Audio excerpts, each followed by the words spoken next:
Prepare to be amazed by a story of hope that defies all odds. Security. Get this kid out of here before he contaminates something. Dr. Harrison's shrill voice echoed through the hallway of Chicago Memorial Hospital as he pointed to the 10-year-old boy who had just walked through the front door. Jerome Williams stopped in the middle of the marble lobby, his worn sneakers contrasting sharply with the shiny floor.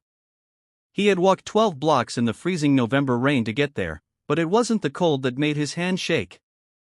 It was the urgency of a promise he had made to his own conscience.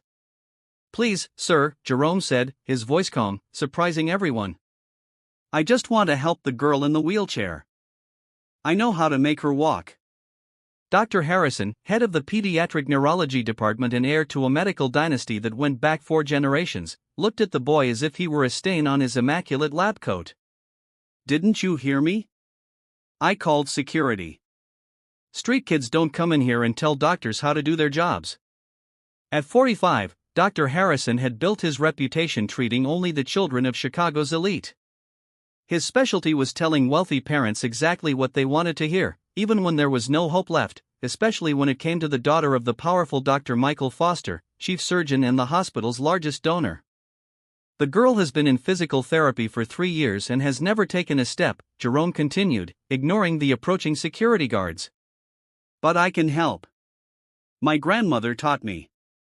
Dr. Foster appeared in the hallway at that moment, pushing the wheelchair of his 7-year-old daughter, Emma.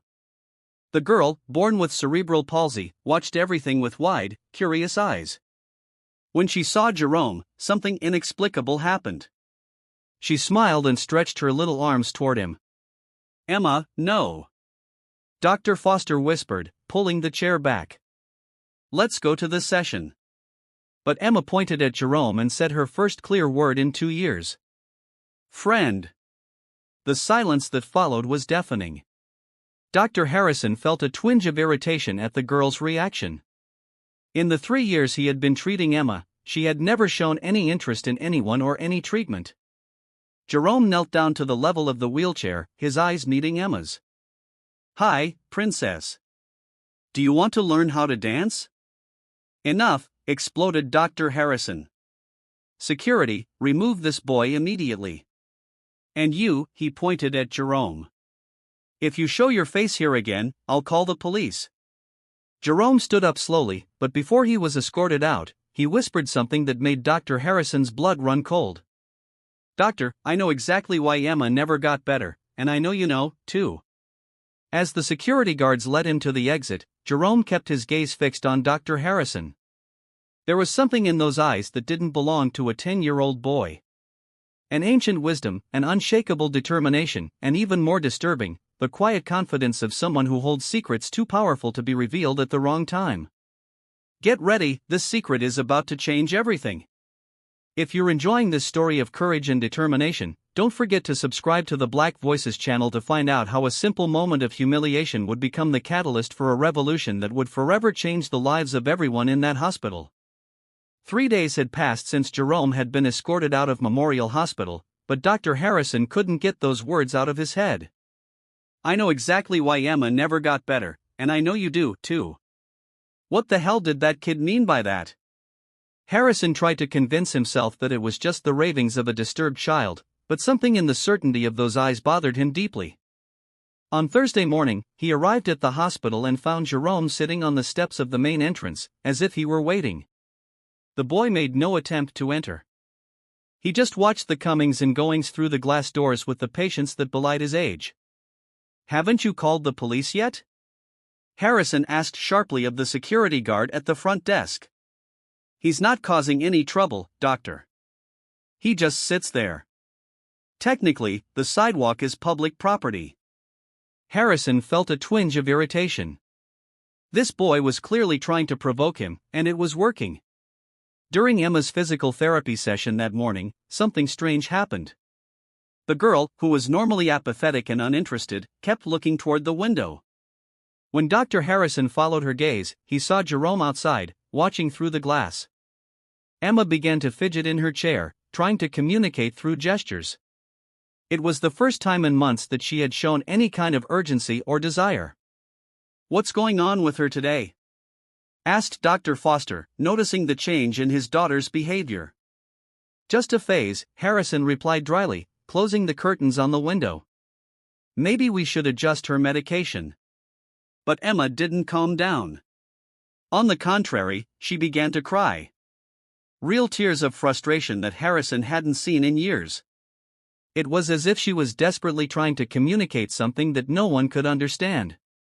That afternoon, Harrison discovered Jerome talking to Janet, one of the hospital's most senior nurses, in the parking lot.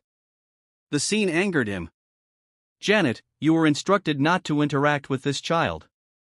"I'm sorry, Dr. Harrison, but he was telling me about techniques his grandmother used with special children."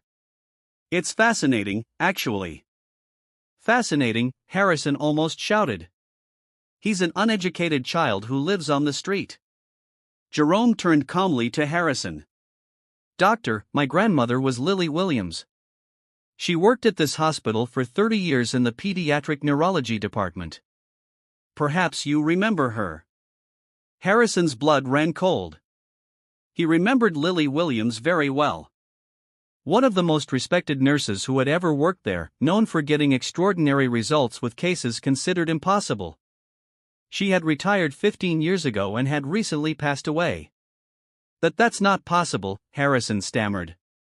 "She raised me after my parents died." Jerome continued, his voice maintaining the disturbing calm. "She taught me everything about how children's brains work, how to connect with them when adults give up. She taught me especially about cases like Emma's."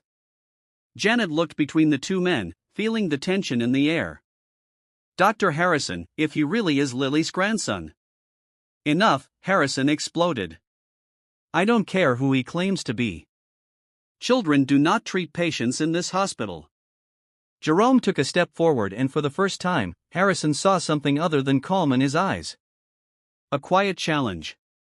The next day, Dr. Foster approached Jerome outside the hospital, ignoring Harrison's protests. "Jerome, my daughter spoke for the first time in years because of you. I need to know what you know." Jerome nodded and explained the techniques his grandmother had used, techniques that focused on emotional connection rather than rigid protocols. That weekend, Dr. Foster invited Jerome to the hospital under his supervision, determined to give his daughter a chance. Dr. Harrison was furious but powerless as Jerome worked with Emma in a private room. Using songs, gentle movements, and a deep understanding of her emotional needs, Jerome began to unlock something in Emma that no therapy had touched. By Monday, Emma took her first shaky step, holding Jerome's hand. The room filled with gasps and tears as Dr. Foster embraced his daughter. Dr. Chun, a renowned neurologist who had been observing, approached Jerome. "These techniques, where did you learn them?" "From my grandmother," Jerome replied simply. "She said love was the best medicine." Dr. Chun was visibly moved. "Jerome, will you help me develop a proper treatment plan for Emma?" "It would be an honor, Doctor." Dr. Harrison made one last desperate attempt. "You can't take a child who lives on the street seriously. Where are his credentials? His medical training?" Jerome turned to him one last time. "Dr. Harrison. My grandmother always said that true knowledge doesn't come from diplomas on the wall, but from genuine love for patients. Something you clearly forgot." Dr. Foster held Emma in his lap, watching her respond positively to Jerome's stimuli. "Harrison, you're fired. And you can be sure that the medical board will hear exactly what happened here." Harrison staggered out of the room, his career destroyed not by a rival doctor or a formal investigation, but by a 10-year-old boy who cared more about a child than he had ever cared about his own reputation. While Jerome worked patiently with Emma, showing Dr. Chun the techniques his grandmother had taught him, a new reality began to take shape in that hospital. A reality where true medicine was practiced not by those with the most degrees, but by those with the most heart. What no one knew yet was that Jerome held one last secret about his grandmother. A secret that would transform not only Emma's life but the future of hundreds of children who had come to that hospital in search of hope. 6 months after that transformative day, Chicago Memorial Hospital was a completely different place. Jerome Williams, now officially adopted by the Foster family, had become the youngest consultant in the institution's history, working side by side with Dr. Chun in the newly created Department of Innovative Pediatric Neuro-Rehabilitation. Emma ran through the hospital corridors, her steady footsteps echoing where once there had been only the silence of wheelchair wheels. At 8 years old, she not only walked, she danced, jumped, and played like any other child. More importantly, she had become an ambassador for a program that had already helped dozens of children with similar misdiagnosis. Jerome! Jerome! Emma shouted, running toward her adoptive brother who was examining medical records in the new room named Lily Williams Center for Neuro-Rehabilitation. Dr. Chun said, "We're helping 3 more children today." Jerome smiled, watching the girl who had been the catalyst for a medical revolution. "Princess, are you ready to show them that miracles do happen when there is true love?" Dr. Foster watched the scene from the hallway, still moved by the sight of his daughter running. The guilt over the lost years had been replaced by deep gratitude and a renewed purpose. He had used his influence to ensure that Jerome's program received full funding and national recognition. As for Dr. Harrison, his fall had been as spectacular as his arrogance. Fired for medical negligence, he lost his license after an investigation revealed other suspicious cases. Today, he worked as a medical equipment salesman, a bitter irony for someone who once considered himself untouchable. "Dr. Jerome," said Dr. Chun approaching with a folder.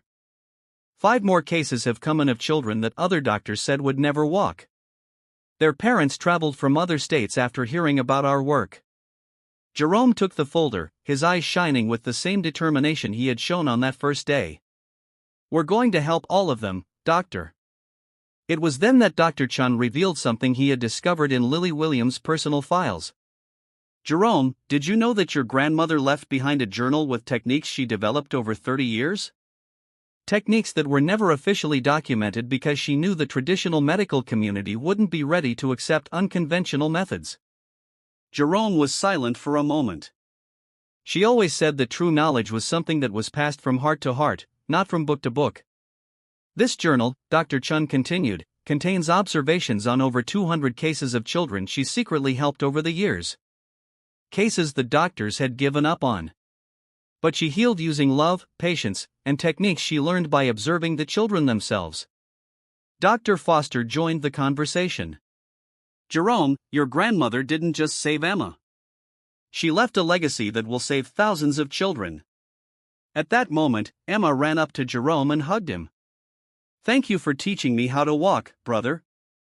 Jerome hugged her back, whispering, "Thank you for teaching me that sometimes the greatest miracles come disguised as children the world gave up on too soon."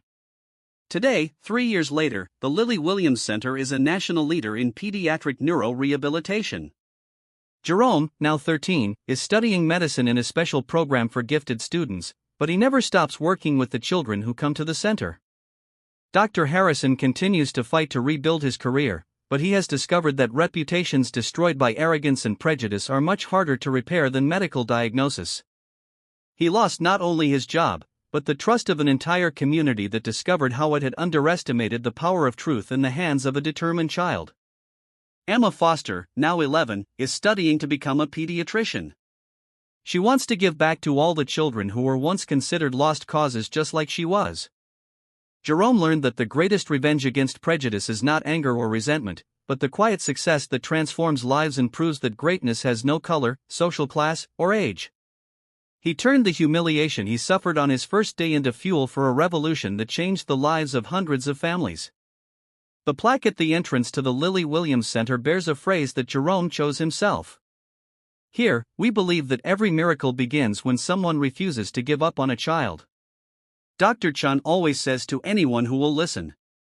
Jerome taught us that true medicine doesn't come from diplomas hanging on the wall, but from a heart that refuses to accept that anyone is a lost cause.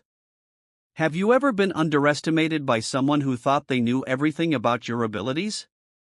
Have you ever turned humiliation into motivation to prove your worth? Leave your story of overcoming adversity in the comments. If this story of courage and determination touched your heart, don't forget to subscribe to the Black Voices channel for more stories that prove that true strength knows no age, color, or social background, and that sometimes the greatest teachers come in the smallest packages.